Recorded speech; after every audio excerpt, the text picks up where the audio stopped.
నిజాయితీగా మీ టీం ఓడిపోయింది వాళ్ళు చేస్తామంటున్నారా? కొన్ని ఇంజరీస్ అయ్యాయి సార్. అన్ని అబద్ధాలు ఆడేశారు, అన్ని తొండి గేమ్ ఆడారు. సీనియర్స్ మరి అంత దారుణంగా చేస్తారని అనుకోలేదు. అయినా కూడా పర్లేదు, స్పోర్ట్స్ స్పిరిట్ తో ఆడుతున్నాం. ఈ రోజు చూపిస్తాం ఆ సంగతి. ఇప్పుడు మీరు ఇంతమంది ఆడుతున్నారు కదా, ఇప్పుడు మీరు కబడ్డీతో పాటు క్రికెట్ అండ్ వాలీబాల్, త్రోబాల్ కూడా మీకు గత ప్రభుత్వంలో ఇలాంటి గేమ్స్ ఆడలేదు, ఈ ప్రభుత్వంలో జరగడం ఎలా అనిపిస్తుంది?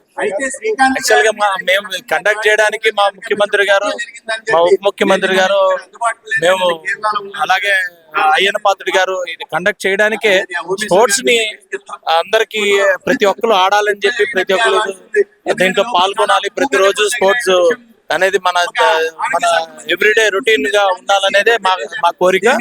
లాస్ట్ ఇయర్ చేసిన దీనికి 1 year అంతా కూడా బ్రహ్మాండంగా చేశారు. సో అందరు పిల్లలు ఆడుకున్నారు, అవన్నీ చూసాం. డెఫినెట్ గా ఆరోగ్యకరమైన విషయం ఇది. సో అందుకని ఇంకా సీరియస్ గా సిన్సియర్ గా ఆడుతా ఉన్నాం, అందరం బాధ్యతగా ఆడుతా ఉన్నాం. డెఫినెట్ గా మమ్మల్ని చూసి ఇంకా చాలా మంది ఇన్స్పైర్ అవుతారు.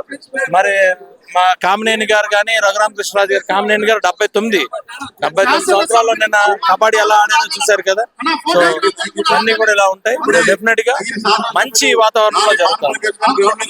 ఇప్పుడు ప్రజల్లో కూడా ఇది పిల్లలు కూడా ఉత్సాహంగా ప్రజల ముందుకు తీసుకెళ్లాలని చెప్పేసి మీరు కూడా గేమ్స్ ఆడుతున్నారు అంతే కదా. ఇప్పుడు ఇన్ఫ్రాస్ట్రక్చర్ అయితే మేము ఇన్ఫ్రాస్ట్రక్చర్ బాగా డెవలప్ చేసాం.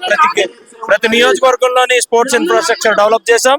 అలాగే ఏదైతే బాల్స్ కానీ, నెట్స్ కానీ ఇవన్నీ కూడా మేము సప్లై చేసాం. మేము ఏదైతే మళ్ళా ఎక్కడ మాకు అవకాశం వచ్చినప్పుడల్లా మేము ఇన్స్పైర్ చేస్తున్నాం, వాళ్ళు సపోర్ట్ చేస్తున్నాం. మేము ఆడుతున్నాం, వాళ్ళతో ఆడిపిస్తున్నాం, టోర్నమెంట్ పెట్టిస్తున్నాం, టోర్నమెంట్ పెట్టే వాళ్ళకి సపోర్ట్ చేస్తున్నాం.